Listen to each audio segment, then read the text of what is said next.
지난밤 잘 주무셨는지요? 이 잠은 보약이라고 하지요. 하지만 자려고 하면 할수록 더 또렷해지는 정신에 이 괴로움만 쌓이는 사람들이 있습니다. 남녀노소를 불문하고 찾아오는 수면장애. 겨우 잠들어도 피곤함이 가시지 않고 드르렁드르렁 코골이 증상까지 있다면 당신의 호흡을 점검해야 합니다. 잠을 잘 때 코골이가 좀 심하고요. 이제 편도가 크다 보니까 기도가 가려지거나 막혀 있는 그런 현상이 좀 있는 것 같아요. 그 코골이가 워낙 심하고 숨 쉬는 거하고 계속 입으로 숨을 쉬니까 호흡하는 것도 그렇고 좀 두 배로 피곤하다 봐야지. 수면무호흡증의 위험성은 사실 너무나 잘 알려져 있습니다. 제일 저희가 쉽게 생각할 수 있는 그런 사회적인 문제는 다음날 업무 능률이 떨어지는 거죠. 그렇기 때문에 뭐 졸음 운전이라든가 아니면 일하다가의 그런 부주의로 인한 신체 손상 이런 것들이 사실 일어날 수 있는 가장 큰 합병증 중에 하나고요. 장기적으로 봤을 때는 의학적인 본인의 그런 컨디션 자체가 많이 떨어지는 것이 사실이고요. 가장 많은 것은 심혈관계 질환과 뇌혈관계 질환 이 두 가지입니다. 심혈관계 질환 같은 경우는 우리가 잘 알고 있는 심근경색이라든가 아니면 고혈압 이런 것들이 잘 올 수 있고요. 부정맥도 마찬가지입니다. 그리고 이제 뇌졸중이라든가 뇌혈관 질환에도 수면무호흡증이 중등도 이상 있는 분들이 그렇지 않은 사람에 비해서 4배 이상 높다는 통계가 있을 정도로 이런 혈관에 관련된 모든 우리 몸에 있는 대사가 안 좋아지는 것을 수면무호흡증이 일으키고 있기 때문에 이런 사회적, 신체적인 문제가 가장 큰 문제라고 볼 수 있겠습니다. 자는 도중 숨이 멈추는 증상이 빈번하게 발생하는 수면 무호흡증부터 만성 비염과 코 내부의 구조적 문제까지 호흡을 방해하는 다양한 문제로 수면의 질이 떨어지고 건강에 적신호가 켜졌는데요. 숨이 통해야 좋은 수면과 건강을 유지할 수 있습니다. 질 좋은 수면으로 건강의 기초를 세우는 당신의 수면 주치, 이비인후과 전문의 정재훈 원장.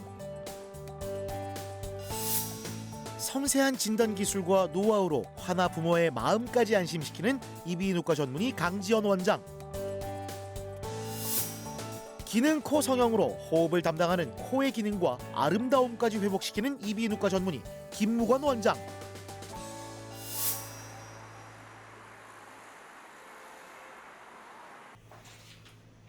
어릴 때부터 잦은 편도염을 앓았던 윤우. 소아청소년과에 갈 때마다 수술을 권유받았지만 부모 입장에서 아이의 수술을 결정하기란 쉽지 않았습니다. 잠을 잘 때 코골이가 좀 심하고요. 이제 편도가 크다 보니까 기도가 좀 가려지거나 막혀 있는 그런 현상이 좀 있는 것 같아요. 저도 좀 피로하기도 하고 또 감기에 좀 자주 걸리고 그런 게 어릴 때부터 좀 그랬습니다. 수술을 한번 하는 게 좋을 것 같다고 생각은 하고 있었는데 우리 아이가 이제 병원 자체를 워낙 또 무서워하고 해서 과연 할 수 있을까 했는데 이번에 또 고생을 많이 했는지 수술하겠다고 본인이 또 얘기를 해서 수술을 결심하고 이렇게 찾게 되었습니다. 한 번 자면 잘 자는데 자기 전엔 잘 안 자줘요. 그냥 뭐 학원 갔을 때 하품을 한 번쯤 나왔어요. 검사 결과 편도 비대 3단계였습니다. 딱 봐도 숨구멍이 작아서 좀 답답했겠네요. 예, 우리가 잘 크려면 잘 먹고 잘 자야 큰다고 하잖아요. 그래서 이제 수면 중에 특히나 깊은 수면 중에 성장 호르몬이 가장 분비가 활발하게 됩니다. 따라서 수면이 잘 이루어지지 않으면 이것이 성장 지연으로 이어질 수 있습니다. 또한 안면의 성장과도 연관이 있는데요. 이렇게 소아 수면 무호흡증이 있으신 분들이 흔히 입으로 호흡을 하는 구호흡을 하게 됩니다. 근데 입으로 호흡을 하는 것이 만성적이게 되면 그 안면 변형이 올 수 있는데 얼굴이 길어지고 그리고 입이 상하기 위로 돌출이 되고 하악이 발달하지 않는 흔히 아데노이드 얼굴이라고 하는 것이 생길 수 있습니다. 또한 주간의 집중력 저하 그리고 과잉 행동 등으로 인해서 학습 지연이 일어날 수 있고 또한 사회생활이 어려우실 수도 있습니다. 우리는 코로 숨을 쉬면서 몸에 충분한 양의 산소를 전달해야 합니다. 그런데 만약 코 뒤쪽에 있는 아데노이드나 편도가 비대하다면 어떻게 될까요? 몸에 충분한 산소가 전달되지 않겠죠. 답답한 마음에 입으로 숨을 쉬게 되는데 구강호흡은 건강에 여러 악영향을 끼칩니다. 특히 얼굴형이 바뀔 수도 있는데요. 위턱은 작아지면서 앞니가 앞으로 돌출되고 아래턱은 커지면서 뒤로 들어가게 되는데요. 자, 자, 이 자매의 모습을 보면 구강호흡을 한 언니에게 얼굴 변형이 왔죠. 그 외에도 수면호흡 장애가 있으면 성장 저하 문제가 발생할 수 있고 얼굴 변형은 물론이고 치아 배열이 틀어지고 집중력 문제로 과잉 행동 장애 위험성이 증가하고 면역력이 떨어지면서 여러 건강 문제를 일으킬 수 있습니다. 아들이 단순히 편도염에 많이 걸린다고 생각해 수술을 망설였는데요. 건강에 미치는 여러 악영향을 고려해 수술을 결심했습니다. 병원을 무서워하는 아이가 선뜻 수술을 결심해줘서 대견하기도 또 안쓰럽기도 한데요. 예, 안녕하세요. 예, 오셨습니까? 네, 이렇게 앉으시면 될 것 같습니다. 보시면 이게 지금 편도가 굉장히 커요. 편도가 굉장히 크고 편도는 저희가 이제 이쪽에 보이는 이 편도가 전부가 아니에요. 편도가 전부가 아니고 이 안쪽으로 편도가 더 깊게 들어가 있어요. 0부터 4까지 단계로 나누거든요. 근데 이 편도궁에 걸친 경우를 2단계라고 보통 표현을 하고요. 편도궁을 넘어서면 3단계, 거의 3단계에서 4단계 정도 걸칠 정도로 편도가 굉장히 크거든요. 아데노이드의 경우에는 그렇게까지 크지 않아요. 이 아데노이드는 이제 여기서부터 이까지의 거리를 잽니다. 거리를 재고 그게 이 아데노이드가 차지하는 그 비율을 보는 건데 이 정도면 한 2단계 정도로 볼 수 있어요. 크게 손 대실 필요 없이 편도만 손을 대시면 될 것 같고요.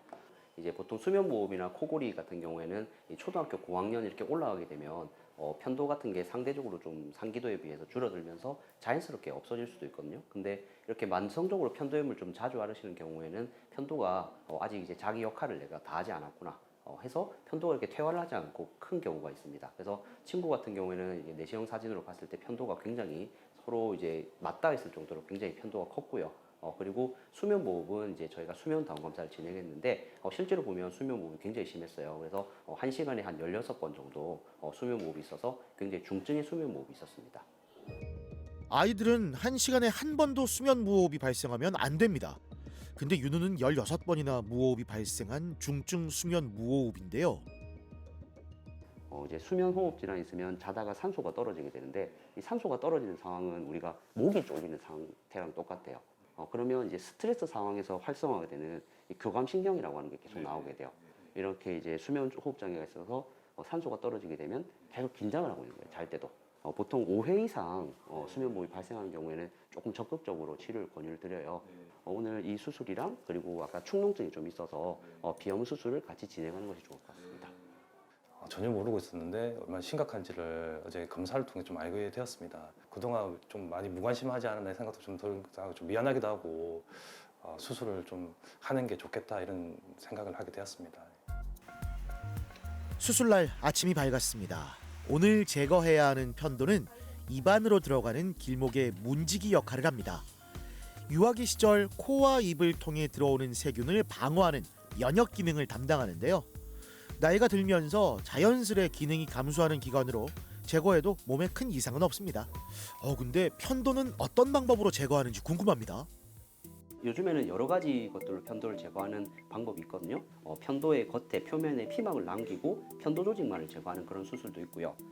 기존에 이제 하던 수술들이 열이 과도하게 발생하기 때문에 근육에 손상을 입혀서 통증이 심하기 때문에 그런 통증을 줄이는 고주파 수술 같은 것들도 최근에 많이 시행을 하고 있습니다. 입을 벌리고 목젖 옆을 보면 작은 구멍이 있는 동그란 조직이 있는데요. 이것이 흔히 말하는 편도로 이 조직을 절제했습니다. 편도가 작아지지 않고 비대한 채 남아있으면 염증의 근원지가 될 수 있기 때문이지요. 의료기술이 발달하면서 출혈은 적고 회복은 빠른 방식으로 수술도 발전했는데요. 초음파 기구를 이용해서 비대한 편도 조직을 제거했습니다. 숨구멍이 틔어져서 이제는 코로 숨을 잘 쉴 수 있을 겁니다. 일반적으로 수술 시간 자체는 30분 정도가 소요가 되는데 이제 출혈량에 따라서 조금씩 차이가 있을 수 있고 대부분 전신 마취가 필요하기 때문에 잠이 드는 데 드는 시간, 깨는 데 드는 시간이 소요되거든요. 그래서 대개는 한 1시간 정도가 소요된다고 생각하면 적당할 것 같습니다. 이제 마취가 좀 깼나요? 네, 한번 보겠습니다. 네, 지금 하고 예, 그 크게 이제 목에서 피 나는 것도 없고 지금 상처는 그 수술은 잘 됐거든요. 뭐 편도도 깨끗하게 떨어졌고 비염 수술도 잘 되고 해서 출혈이 없는지만 잘 주의하시면 되고요. 뭐 아까 말씀드렸지만 2주 동안은 좀 부드러운 음식 그리고 친구가 좋아하는지 모르겠는데 뭐 아이스크림 뭐 평소에 좋아했으면 예, 아이스크림 좀 뭐 꾸준히 먹으면 되고요. 보통 한 2주 정도만 이제 잘 관찰만 잘 하면 될 것 같습니다. 네, 너무 걱정 안 하셔도 될 것 같고 그래서 잘 지켜보도록 하겠습니다. 그래서 그렇게 하고 뵐게요. 예. 마취해서 깨어났을 때 조금 이제 아이가 힘들어했었는데 이렇게 씩씩하게 하는 걸 모습을 보면서 대견하기도 하고 지금 이제 삶의 질이 좀 많이 바뀔 거라고 기대를 합니다.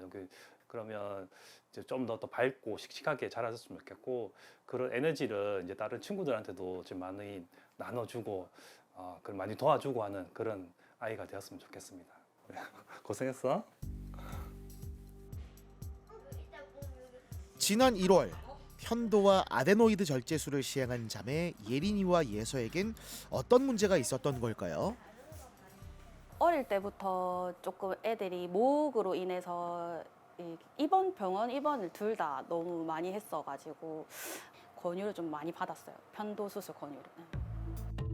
동생인 예린이는 목의 편도와 아데노이드가 비대한 상태였습니다. 또 알레르기로 인한 비염 증세도 있었고요. 언니인 예서도 편도와 아데노이드가 비대해 숨을 제대로 못 쉬는 상태로 수면의 질도 떨어져 있었죠. 이제 보통 이제 편도 수술을 고려할 때 가장 이제 먼저 저희가 생각할 수 있는 것들이 이제 자주 이제 편도염을 앓는 친구 그리고 이제 편도에 결석이 있는 분 그리고 이제 코골이가 있는 경우에 편도 수술을 생각하게 되는데 편도염을 자주 앓기도 하고 국소속 현상 편도가 크기도 하며 수면 다원 검사상의 중등도의 수면 무호흡이 동반이 되어서 편도 절제술 그리고 아데노이드 절제술을 시행하게 되었습니다. 와, 꽉 막혀서 답답했던 동생 예린이의 숨구멍이 수술 후에 한 달 만에 열린 게 보이죠? 언니 예서도 충분히 숨 쉴 수 있는 공간이 생겼습니다. 수술한 부위도 잘 아물고 있고요. 편도염을 자주 앓으면서 식사량이 적고 잠도 푹 자지 못해 성장 장애까지 있었는데요. 수술 후 수면의 질이 어떻게 달라졌는지 이 검사를 통해 객관적으로 알 수 있다고 합니다. 이거는 수면다원 검사라고 하는데 이거는 자면서 저희가 뇌파랑 심장 박동수하고 다리 움직임, 몸 움직임 이런 거를 다 보면서 잠에 얼마나 깊게 잤고 뭐 꿈은 얼마나 꿨고 뭐 호흡은 어떻게 하는지 그런 건 알 수가 있습니다. 수술 전에는 수면 무호흡증이나 코골이 같은 거를 수치를 정확하게 저희가 다 밝힐 수가 있고요. 수술 전으로 수면의 질이 달라졌습니다. 예린이의 수면 무호흡, 저호흡 지수가 1시간 7회이던 게 수술 후에 0.8회로 줄었습니다. 예서도 5회에서 0.9회로 줄었고요. 즉 두 아이 모두 다디단 꿀잠을 잤다는 건데요. 기존에는 한 5.5회 정도 있었어요. 근데 어제 이제 검사를 하셨을 때는 1시간에 0.9회 정도밖에 수면 무호흡이었거든요. 그래서 이제 수면 무호흡도 같이 이제 그 편도염 만성 편도염이랑 같이 이제 개선이 된 걸로 볼 수 있을 것 같습니다. 시간이 지나면서 이제 더 좋아지실 거기 때문에 이제 이렇게 좀 잘 건강하게 이제 클 걸 기대해 보면서 볼 수 있을 것 같습니다. 네, 감사합니다. 네. 감사합니다. 네. 편도가 현저하게 크고 주간 졸림, 수면 무호흡 등 이런 증상이 편도 비대와 명확하게 연관이 된다고 의심이 된다면 수면 다원 검사 없이도 편도 절제술이나 아데노이드 절제술을 시행받는 경우도 있습니다. 하지만 이런 연관관계가 명확하지 않거나 그리고 수술이 너무 꺼려진다, 걱정이 된다라고 한다면 수면 다원 검사를 시행하여서 객관적으로 확인을 해서 수술을 결정할 수도 있습니다. 소아 수면 무호흡증의 경우에는 성인과 달리 수면 무호흡이 1시간에 시간당 한 번만 발생을 해도 수면 무호흡이 있다고 진단을 할 수 있고요. 이런 수면 무호흡이 시간당 5회가 넘어가는 경우에는 적극적인 수술을 권유를 하게 됩니다. 수면 무호흡이 동반하지 않는 단순 코골이의 경우에는 치료가 필요하지 않고요. 그 사이에 있는 수면 무호흡이 1시간에 한 번에서 5번 정도 발생하는 소아의 경우에는 환아의 상태 그리고 부모님과의 상의를 충분히 이루어진 다음에 수술을 결정하게 됩니다. 소아의 수면 무호흡증에는 어떤 특징이 있을까요? 자, 이 내용 중 2가지 이상 해당한다면 수면 호흡 장애를 의심할 수 있는데요. 코를 심하게 골거나 입을 벌리고 자거나 쉽게 잠이 들지 못하는 증상이 있습니다. 또 악몽을 자주 꾸는 등의 수면 이상 증세를 보이는데요. 자는 중에 소변을 누는 야뇨증이 5세 이후에 한 달에 2번 이상, 7세 이후에 한 달에 1번 이상 있다면 검사를 해봐야 됩니다.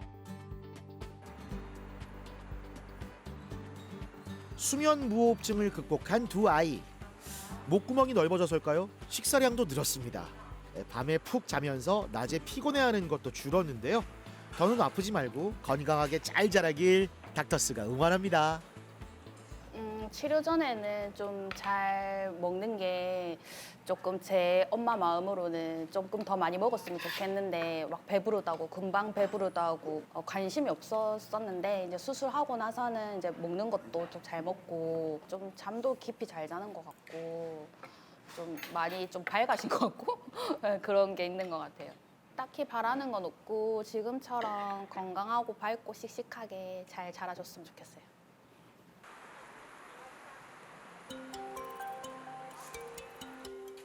처음엔 단순한 비염이라고 생각했습니다. 그런데 입으로 숨을 쉬다 보니 입이 튀어나오고 콧볼이 넓어지는 등의 얼굴 변형이 생긴 것 같았다고 하는데요. 아기가 비염 증상이 있어요. 그렇기 때문에 이제 코가 많이 막혀 있는 경우가 많았고요. 그것 때문에 그런지 모르겠는데 이제 잘 때 코골이도 심하고 그다음에 일어날 때 좀 많이 피곤해하고. 평소 아이가 잘 때 모습인데요. 코골이가 심하네요. 아이의 수면 무호흡증과 코골이는 어떤 관련이 있을까요? 코골이가 있는 아이 10명 중 1명은 수면 무호흡증 위험성이 있습니다. 코골이 자체는 흔한 증상이지만 습관적으로 코를 곤다면 숨을 쉬는 게 불편한 상태일 수 있죠. 환자분의 경우에는 이제 코골이 수면 무호흡은 물론이고 성장 장애 그리고 특히나 그 안면 변형을 많이 우려를 하셔서 병원을 오신 환자분이었습니다. 신장에 비해서 체중이 왠 조금 떨어지는 그런 성장 지연을 보이는 친구였는데요. 체중이 많이 나가지 않음에도 불구하고 코를 고는 경우에는 편도랑 아데노이드가 커서 문제가 되는 경우가 많습니다. 실제로 수면 다원 검사를 시행했을 때 시간당 수면 무호흡 저호흡 지수가 16회 정도로 중증의 수면 무호흡 소견을 보이고 있었습니다. 사실 처음엔 수술까지 고려하지는 않았는데요.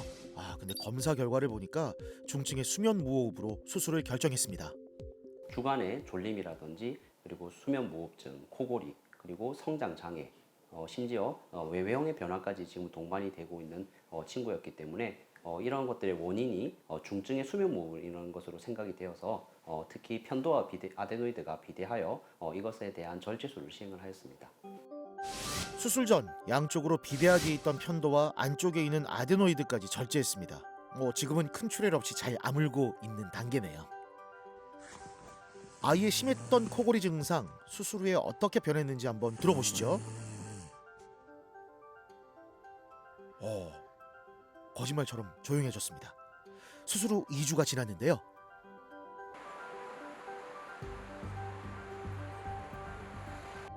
한 개만 할게. 뒤에 한번 봐봐. 이렇게 있을게. 친구 한개 먼저 두 개씩은 봐봐 아무것도 아닌데. 이거 뭐 이렇게 보는 건데 뭐. 와이고 아이들 봐봐 이게 코딱지 있잖아. 이걸로 빼야 더 안 아파. 손으로 파면 아파. 손가락으로 빼는 거 똑같은 거야. 맨날 이렇게 코 비비잖아. 손으로 푸면 더 아프고. 봐봐 이거 이제 두 개 아니야. 하나. 요거 빼면 숨 쉬는 거 편할 거야. 숨 쉬는 거. 할 수 있을 것 같아? 네. 네, 한번 해볼게요. 네, 친구 뒤에 딱. 자, 씩씩하게 다짐했는데 결국 울음을 터뜨리고 말았습니다. 근데 코 안에 뭔가를 좀 빼는 것 같은데요? 저 뭐예요 저게? 그러니까 저게 이제 그 피가 계속 나오는데 잠깐만요. 예, 저게 저기 쌓여 있거든요. 저희 병원이 아니더라도 원래 2주 있다가 오시고 한 달에 또 보통 한 석 달 정도까지 보거든요. 그 뒤에는 세척을 하시면 돼요. 그래서 일단 뭐 친구가 힘들어 하니까 한쪽 제거하는 거 하고 이쪽은 씻어서 없애죠. 씻어서. 또다시 치료를 권해보는데요. 아파. 이쪽도 하고 싶지. 이쪽도 하고 나니까 그쪽도 하고 싶지. 하기 싫어? 보통 2주가 지나가게 되면 이제 특별하게 문제가 없으면 정상 시기가 가능하거든요. 오늘 여기 모관의 상태를 한번 보고요. 그 다음에 다시 말씀드릴게요. 하고 아이를 치료할 때 중요한 건 스피드입니다. 네, 크게 문제 없이 잘 아물어 있고요.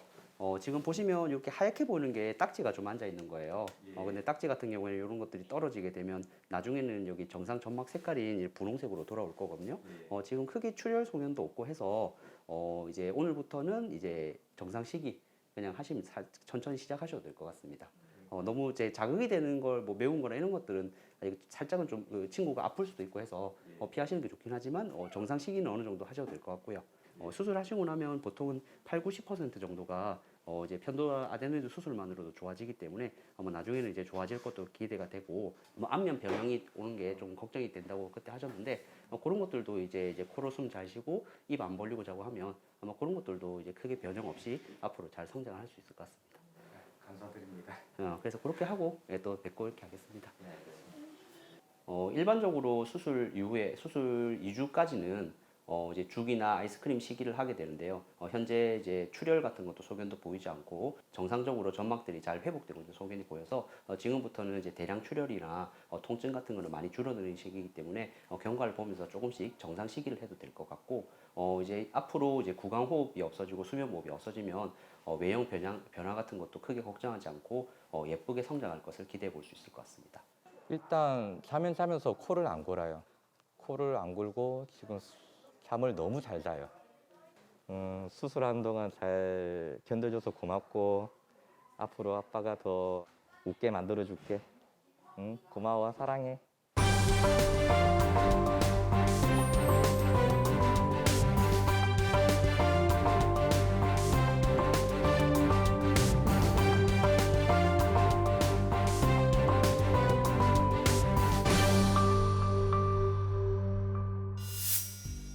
남녀노소를 불문하고 발생하는 수면 장애. 김대희 씨는 심한 코골이 때문에 아내의 권유로 병원을 찾았는데요. 뭐 이제 아무래도 자고 있는 중에 이제 코를 곤다는 거는 이제 아무래도 같이 자는 이제 와이프가 제가 직접 듣는 것보다 이제 상대방이 듣는 입장에서 봤을 때 굉장히 좀 데시벨이 높은 그런 느낌이라 저는 잘 모르지만 이제 남들이 잘 수 없는 정도의 소리다. 생각보다 심각하구나라고 좀 다시 한번 생각을 하게 되었습니다. 저희가 환자분이 이제 저한테 처음에 말씀 주실 때는 자기는 코골이만 심하다고 하셨거든요. 무호흡증도 물론 조금은 있다고는 하셨지만, 근데 저희가 검사를 해보니까 코골이는 기존 환자분들에 비해서 6배 이상 너무 심한 코골이가 나타났었고, 그리고 무호흡증도 생각보다 저희가 생각했던 것보다 훨씬 많은 고도의 무호흡증이 나타나서 환자분에게 이제 저희가 양압기 치료와 수술적인 치료 두 가지를 저희가 다 권해드렸던 환자분입니다. 그냥 뭐 단순한 코골이인 줄 알았는데 코 내부 구조에 문제가 있었습니다. 겉으로 볼 때도 휘어져 있는 걸 짐작할 수 있는 고도의 수면 무호흡증이었는데요. 구조적으로 비강 자체가 한쪽으로 너무 많이 쏠려 있는 비중격 망곡증이 있었고, 턱 쪽에 이제 하악 후퇴증이 좀 보이셔가지고요. 턱이 너무 작으셨어요. 그래서 작은 턱 때문에 그런 안쪽에 있는 구조물들이 상대적으로 너무 커져 있는 상황이었고, 그것 때문에 이제 뒷기도를 너무 많이 막는 상황이라서 이걸 앞으로 전진을 해서 빼주던가 아니면 양압기 같은 기구를 사용해서 뒤에 있는 공간에 바람의 저항으로 공기를 밀어 넣어주는 그런 치료가 필요하다고 판단을 했습니다. 그런데 환자분 같은 경우에 사회적인 활동이 왕성한 편이고 양압기를 쓸 사회적 여건이 안 되셔서 양압기 치료보다는 수술적인 치료를 원하셨고, 저희도 봤을 때 이제 하악 쪽을 앞으로 전진시켜주면서 비강에 있는 통기도만 넓혀주면 무호흡증을 이겨낼 수 있다는 생각하에 수술적인 치료를 진행했던 환자입니다. 수술 후 5개월이 지났습니다. 꽉 막혀 있는 코의 숨길을 수술로 넓혀줬는데요. 아래 턱뼈의 일부를 앞으로 전진시켜서 수면 중 혀가 뒤로 밀려 기도가 좁아지는 증상을 줄였습니다. 수술은 잘 끝났지만 고도의 수면 무호흡증으로 수술 이후 양압기 치료를 해야 할 수도 있는데요. 오늘은 양압기 치료 여부의 결과를 듣는 날입니다. 얘가 올라간 것도 있는데 얘가 이제 앞으로 좀 당겨져 있어서 이제 턱도 앞으로 당기면서 혀도 줄이고 하니까 얘도 많이 이렇게 좀 앞으로 빠졌고, 양쪽에 있는 편도도 이렇게 저희가 제거했기 때문에 전체적으로 사방이 넓어져 있는 그런 구조가 보여서 지금은 이제 4개월이 지났는데 많이 안정되신 것 같아요. 저희가 수술한 지 이제 3개월이 지나면 이제 어느 정도 처음에 수술 전에 했던 수면 다원 검사를 한 번 더 해서 저희가 비교를 해볼 수가 있어요. 그래서 수술하고도 남아있는 무호흡증이나 코골이가 너무 심하면 양압기를 써야 되는지를 저희가 보려고 저희가 저번 주에 검사를 했는데 검사 결과가 상당히 좋게 나와서 지금 많이 괜찮은 것 같아요. 일단 저희가 그날 찍었던 영상이에요. 좌우로 조금 이렇게 돌아 누워서 주무시는 게 살짝 보이긴 하지만 그래도 거의 하늘 보고 주무시는 게, 그리고 주무시는 동안에 예전보다 몸부림이 훨씬 줄었어요. 수술 전으로 시행한 수면 다원 검사에서 몸부림이 줄어든 걸 확인할 수 있네요. 수면 무호흡 지수에도 큰 변화가 있다고 합니다. 제일 중요하게 보는 스코어가 이제 무호흡 점수인데 저번에 30.6이었거든요. 30이 넘어가면 우리가 고도라고 해서 치료 받아야 되는 구간이고 15점 밑에는 경증이라고 하는데 거기서 14.5가 나오는데 약간 경증 중에서는 많은 편이긴 하지만 그래도 이 정도면 치료를 무조건 해야 되는 정도는 아니긴 해요. 그러니까 쉽게 말해서 양압기를 굳이 안 써도 되는 점수라는 거죠 지금. 그래서 여기서 제일 주의해야 될 점은 이제 급작스러운 체중 변화. 요거 하나 좀 조심하시고요. 그 다음에 이제 조금이라도 문제가 있거나 하면 병원에 바로바로 오셔서 저희랑 상담하시고 하면 그 두 가지만 잘 생각하시면 좋을 것 같고, 지금 현재 상태는 더할 나위 없이 좋기 때문에 이대로만 조금 잘 유지해서 지내시면 좋을 것 같아요. 네, 알겠습니다. 네. 평소에는 괜찮다가 수면을 취했을 때 숨을 멈추고, 그리고 간혹가다 너무 크게 소리 내는 코골이 같은 거를 이제 있을 때 사람들은 수면 무호흡증이다라고 판단을 하게 됩니다. 의학적으로는 10초 이상 숨을 멈추는 것이 주무시는 동안에 1시간당 5번 이상일 때 진단을 하게 되고요. 15번까지는 경증 구간이라고 해서 치료가 필요하지만 적극적인 치료가 필요하지 않을 수 있는 그런 구간이 되겠고, 15점에서 30점까지의 무호흡증을 저희가 중등도, 그리고 30점 이상을 고도의 무호흡증이라고 저희가 분류를 하게 되고, 15점 이상 그리고 30점 이상의 무호흡증에서는 치료를 한 군과 치료하지 않은 군에 있어서 생존율의 차이가 많이 나고 삶의 질의 차이가 현격하게 나기 때문에 15점 이상의 중등도 수면 무호흡증을 가지신 분들은 치료가 적극적으로 필요한 상황입니다. 단순한 코골이 문제로 찾은 병원에서 고도의 수면 무호흡 진단을 받았던 김대희 씨. 처음엔 한창 일해야 하는 30대의 젊은 나이에 생긴 병이 당혹스러웠는데요. 지금은 오히려 빨리 발견해서 조기 치료할 수 있어서 다행이라고 생각합니다.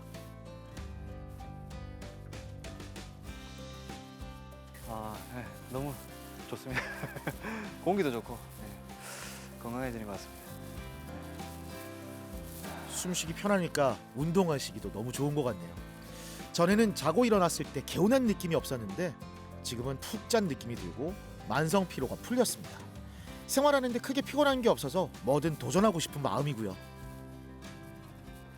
아무래도 이제 코골이를 심하게 할 때는 이제 아침에 일어났을 때도 개운하지가 않고 뭔가 숨 쉬는 게 부담스러웠는데 수술하고 나서는 이제 이 산소 포화도가 굉장히 높아지고 이게 무슨 운동을 하든 간에 막 숨찬 게 좀 덜한 것 같아서 조금 더 운동에 좀 활력을 얻고 있습니다. 그래서 일단 의사 선생님께서 이제 당부하신 게 비만만 오지 않으면 지금 이 상태로 굉장히 좋아질 것이다라고 말씀하셔서 일단은 이제 꾸준한 운동과 함께 뭐 식습관도 개선시켜서 뭐 수술로 인해서 사실 더 건강한 생활을 할 수 있을 것 같은 자신감이 좀 생겼습니다. 앞으로도 열심히 운동하겠습니다. 미국 수면 학회인 AASM 가이드라인에 따라서 저희가 치료를 하게 되어 있습니다. 중등도 이상의 수면 무호흡증이 있는 경우에는 저희가 치료에 양압기 치료나 수술적인 치료를 선택할 수가 있고, 30이 넘어가는 고도의 수면 무호흡증 환자에 있어서는 양압기 치료를 조금 더 적극적으로 권해야 된다는 그런 가이드라인이 있습니다. 하지만 환자분이 이제 수면 무호흡증 단계에 있어서 구조적인 문제를 동반하고 있다면 그 구조적인 문제를 해결하면서 수술적인 치료로 수면 무호흡증이 완화되고 치료되는 경우가 상당히 많습니다. 그래서 환자분이 나이가 젊고 그리고 치료에 대한 의지가 있고 구조적인 해부학적인 변형이 있고 그거에 대한 치료를 했을 때 이득이 될 만한 구조가 있다면 수술적인 치료로 양압기 치료 못지않은 효과를 낼 수 있는 그런 치료 방법을 선택할 수도 있습니다.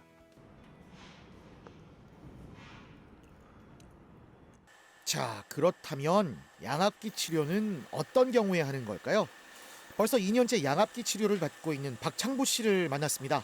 어떤 증상이 있으셨나요? 수면 무호흡, 그 잠자는데 우리 집사람이 옆에서 보고 저는 잘 못 느끼는데 숨을 안 쉰대. 그래서 처음에는 한 1분, 2분 이래 가더만은 그 다음에는 한 3분, 4분 숨을 계속 안 쉬니까 밤에 걱정돼서 밤에 자다가 깨우고 그래 하더라고요. 환자분이 수면다원 검사를 했을 때 무호흡증 점수가 사실 너무 심하게 나왔어요. 전체적인 점수는 중등도 수면 무호흡증이라고 나왔지만 사실 환자분께서 완전히 하늘을 보고 주무시는 자세에서는 고도의 무호흡증까지 나오셨기 때문에 가만히 놔두고 치료를 간과했을 때 나중에 큰 데미지가 올 수 있는 그런 상태이기 때문에 저희가 치료를 무조건적으로 하는 게 좋다라고 말씀을 드렸고요. 그에 따라서 양압기 검사를 한 뒤에 저희가 양압기 치료를 지금 현재까지 2년 동안 하고 있는 그런 상태입니다. 예, 예전에는 양압기 끼기 전에는 엄청 불편하고 피곤하고 이랬는데 양압 끼고 나서부터는 건강에는 지금 자신하고 있습니다. 그러니까 수면 무호흡이 이제 없어지면은 아무래도 이제 건강상 뭐 스트레스를 안 받으니까 아무래도 이제 활동하기가 좀 편하고 그러니까 개운해 아침에 일어나면.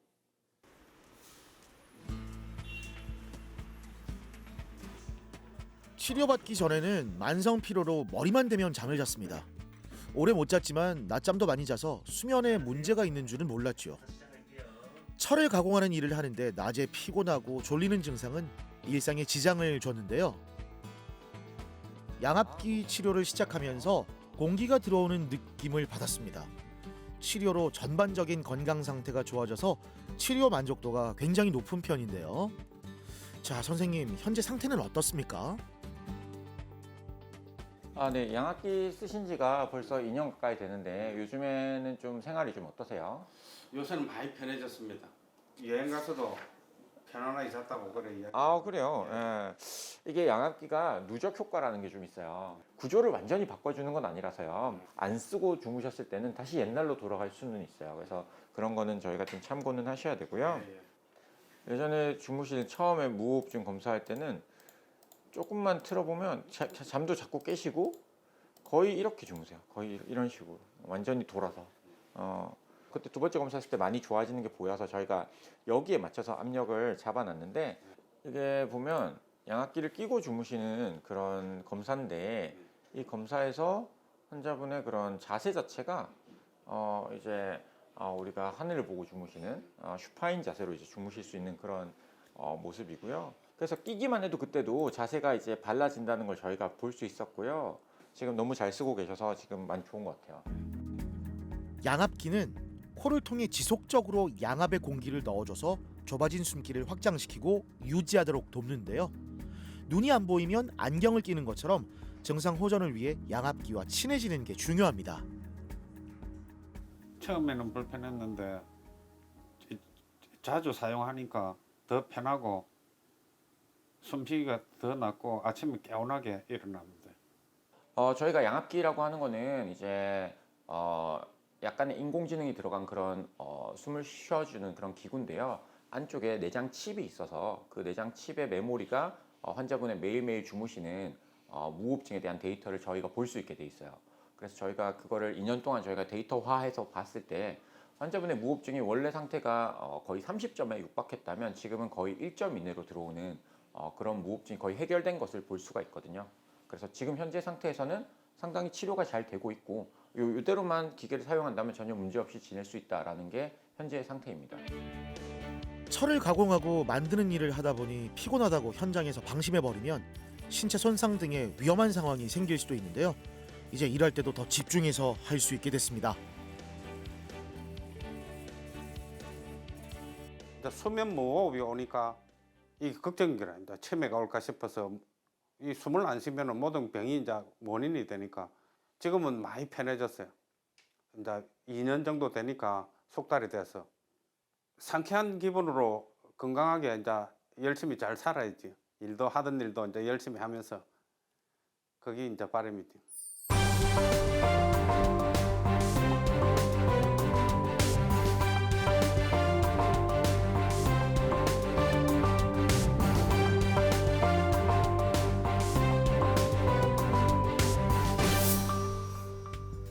얼굴 중심에 있는 코는 얼굴에 입체감을 주면서 인상에 많은 영향을 주고 호흡에 직접 관여하는 기관이기도 한데요. 정여원 씨는 외형적인 부분과 기능적으로 불편한 점이 있었습니다. 고등학교 3학년 때 모 성형외과에서 미용적인 부분만 했었는데 안쪽에서 약간 숨이 조금 덜 들어오는 느낌이 점점 이제 커가면서 많이 생겼고, 그래서 지금은 좀 비염 이런 게 심해져서 밤에 잘 때는 거의 코가 막혀가지고 입으로만 숨을 쉬는 그런 상태예요.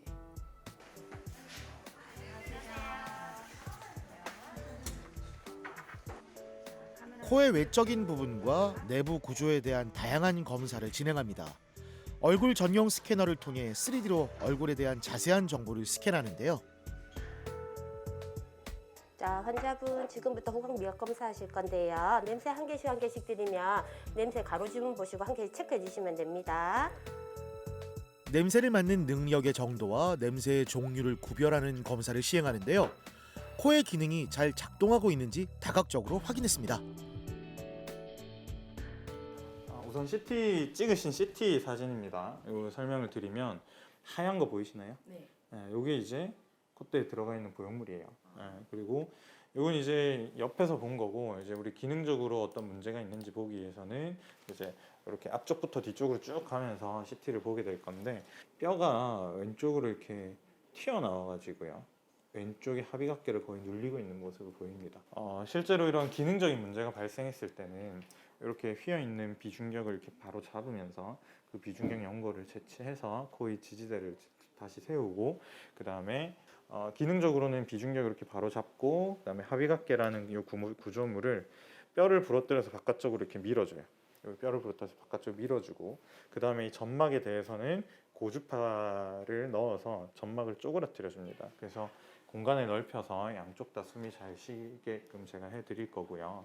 성형수술한 이후에 서서히 기능적인 문제가 발생해서 코도 막히고 이제 비염 증상도 생기고, 더불어서 약간 미용적인 이제 부분도 조금씩 안 좋아지는 걸 느끼셔가지고 본원에 내원을 하셨고, 당시 시행한 내시경 사진으로서는 합의각계 점막이 좀 부어 있는 만성 비유성 비염과 비중격이 좌측으로 좀 휘어 있는 비중격 망곡증 소견이 있었습니다. 상악동과 사골동에 만성 부비동염, 즉 축농증 소견이 보였습니다. 그리고 이제 미용적으로는 오래된 이제 보형물이 보였고요. 그리고 코끝도 떨어져 있는 소견이 보였습니다. 수술을 일단 한번 하셨기 때문에 안쪽에 있는 구조가 많이 약해져 있을 거고요. 그 다음에 이제 안쪽에 있는 구조의 유착도 있을 거예요. 그래서 오늘 수술할 때도 PRP 주사를 수술 한 30분 전에 맞고 그렇게 하고 수술을 진행하도록 할게요.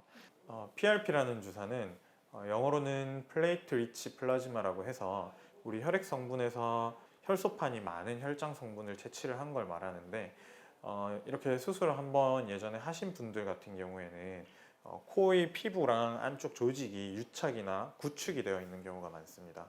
그런 경우에 이런 PRP 주사를 직접 코에다가 주사를 해서 그런 유착이나 구축을 풀어주게 되면 피부의 이제 부드러움이 더 좋아지기 때문에 수술 결과가 훨씬 좋아지게 됩니다. 지금 이제 수술의 재료에 있어서 가장 큰 문제는 코를 지금 지지대가 힘이 약해서 이렇게 내려온 상태인데 코를 많이 힘있게 올려줘야 돼요. 근데 그러기에는 힘 있는 연골이 필요한데 가장 좋은 연골 중에 하나는 비중격 연골입니다. 그래서 제가 비중격 연골을 채취해서 쓰긴 할 건데 예전 수술로 인해서 안쪽에 비중격 연골이 없을 가능성이 높아요. 그렇기 때문에 저는 오늘 자가 늑연골을 채취해서 재료로 쓸 계획을 하고 있습니다. 자가 연골의 대표적인 부위는 비중격 연골, 늑연골, 귀연골입니다. 그중 늑연골은 강력한 지지력과 충분한 양을 얻을 수 있는 자가 연골로 재수술에 많이 사용되는 부위인데요. 늑연골은 힘이 좋고 그리고 양이 많습니다. 기능을 개선할 때 비중격이 너무 많이 휘어 있게 되면 단순하게 비중격을 위치를 바꾼다든지 휘어져 있는 연골이나 뼈를 제거하는 것만으로 해결이 되지 않는 경우가 있습니다. 그리고 예전에 수술을 했을 경우에는 그 지지대 자체가 너무 약해져 있는 경우가 많습니다. 이러한 경우에는 코에 힘 있는 연골을 이용해서 코를 재건을 해줘야 돼요. 그리고 자가 늑연골을 썼을 경우에는 다 본인 거기 때문에 되게 안전한 재료라고 할 수 있습니다. 안전하게 염증에 있어서는 비교적 자유로운 재료라고 볼 수 있기 때문에 첫 번째 수술을 했는데 코가 기능적으로 너무 안 좋아져 있거나 코가 약해져 있거나 또는 미용적으로 수술을 한 번 했는데 코가 무너졌거나 이러한 경우에 재수술이나 재재수술의 재료로도 아주 유용한 재료라고 볼 수 있습니다. 수술 전 미리 채취한 혈액에서 혈소판만 분리해 농축한 PRP를 코에 주사합니다. 그리고 늑연골을 채취하는데요. 미리 세워둔 계획에 맞춰서 연골 조직을 또 다듬어 줍니다. 그리고 코 내부의 구조를 바로잡고요.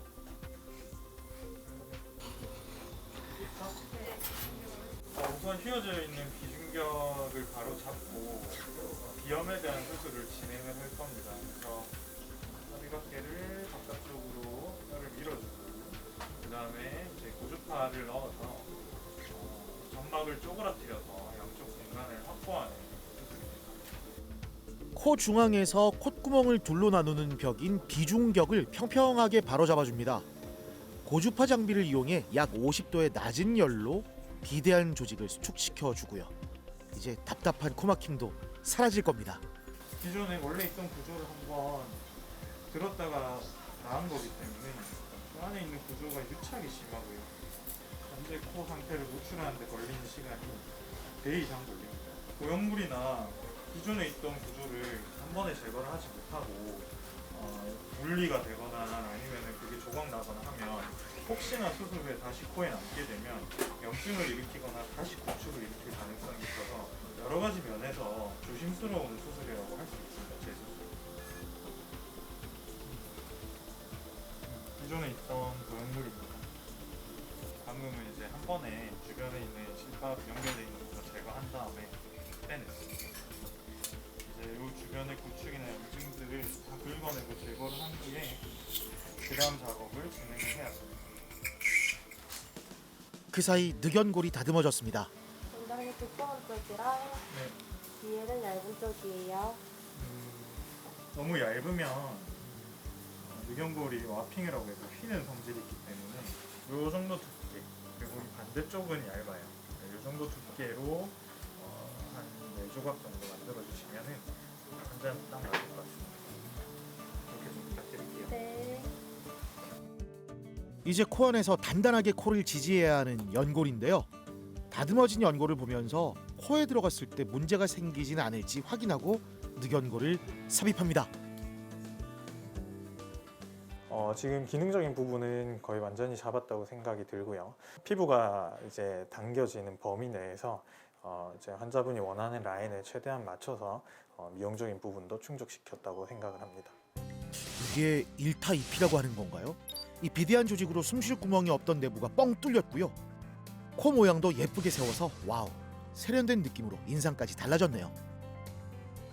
수술 후에는 기능적인 부분에 있어서 코를 풀게 되면 코피가 많이 날 수가 있어요. 그래서 혈압이 올라가는 행동이나 코를 푸는 행동은 한 약 3주 정도 조심하셔야 되고 음주나 흡연 같은 경우에는 약 1개월에서 2개월 정도는 하지 말으셔야 됩니다. 일주일이 지나면 부목을 풀게 되는데 그 이후로 특별히 외상을 약 3에서 4주간 주의를 하셔야 됩니다. 안경을 쓰거나 햇빛에 장시간 노출되는 것도 코에 좋지 않습니다. 박천수님 들어오실게요. 네, 앉으세요. 어릴 때 코를 다친 다음부터 코가 휘었다는 곽천수 씨. 오른쪽 콧구멍으로는 숨쉬기가 어려웠다고 하는데요. 숨 쉬는 거하고 계속 입으로 숨을 쉬니까 호흡하는 것도 그렇고 모든 일상생활 하는 게 좀 2배로 피곤하다 봐야지. 반대쪽으로 돌아 누우면 2개 다 막히면 숨을 못 쉬거든요. 그래서 계속 한쪽으로 막힌 쪽으로만 계속 자니까 저희 집사람이 숨을 쉬는지 안 쉬는지 확인까지 해요. 입이 말라가지고 숨 호흡이 곤란하니까요. 야, 진짜 힘드셨겠네요. 거의 평생을 한쪽 구멍만으로 숨쉬며 살았는데요. 살기 위해 입을 벌리고 숨쉬다 보니 입이 바짝 마르는 건 일상이었습니다. 중간에 잠에서 깨는 경우도 많았고요. 이게 몇 년 전부터 해야 되겠다 마음 먹었는데 잘 팔 계속 미뤘거든요. 미루다가 이번에 결심하게 된 계기가 까먹어서 세월이 지나니까 더 심해져요. 그래서 이번 계기에 시간도 있고 그래가지고 큰 마음 먹고 수술했습니다. 이분이 처음에 내원하셨을 때는 오른쪽 코가 완전히 막히는 증상으로 내원을 하셨습니다. 외부는 좌측으로 휘어 있고 내부는 우측으로 휘어 있게 된 양상을 보였고 우측으로 너무 많이 휘어 있어서 공간이 전혀 보이지 않는 상태로 내원을 하였습니다. 자, 코 내부를 한번 들여다 볼까요? 근데 예상보다 심각하네요. 오른쪽으로는 콧구멍이 완전히 막혀 있습니다. 겉으로 봤을 때는 크게 문제가 없어서 더 늦게 발견한 거죠. 코의 L자 모양 1.5cm 부분이 완전히 다 휘어 있었기 때문에 코의 바깥쪽에 절개를 넣어서 완전히 코를 노출을 하고 완전히 코를 새로 만들어주는 지지대를 새로 세워주고 휘어져 있는 부분을 완전히 잡는 수술을 계획을 하였습니다. 그렇게 수술을 하는 경우에는 접근 방식이 미용적인 개선을 할 수 있는 접근 방식과 동일하기 때문에 환자분이 좀 휘어져 있는 이제 외형적으로도 휘어져 있는 그 C자 모양도 바로 잡는 수술을 계획을 하였습니다. 콧구멍을 두 개로 나누는 가운데 위치한 비중격이 휘어져 구멍을 막고 있습니다. 이 지지대를 다시 평평하게 만들어 양쪽 코의 기능을 회복시켰고요. 이제 수술한 지 한 달 정도 되셨거든요. 좀 어떠세요? 일단은 이제 숨 쉬는 거나 뭐 이런 거 어떠세요? 훨씬 편하시죠. 그리고 이제 또 다른 코 증상 지금 특별한 거 불편한 거 없으시고요. 네, 좋습니다. 코 안의 상태를 한번 보겠습니다. 내시경으로. 오늘 이제 한 달째신데 아직 딱지가 조금 있어요. 스프레이. 요거 드레싱 좀 할게요. 수술 전과 상태가 비교가 안 돼요. 나중에 사진을 비교하면서 설명을 드리겠습니다. 비중격이 휘어진 채 오랜 시간이 지나서 점막 유착과 염증이 심했는데요. 수술이 까다로웠지만 잘 끝나고 또 기능하지 못했던 오른쪽 콧구멍을 되찾아줬습니다.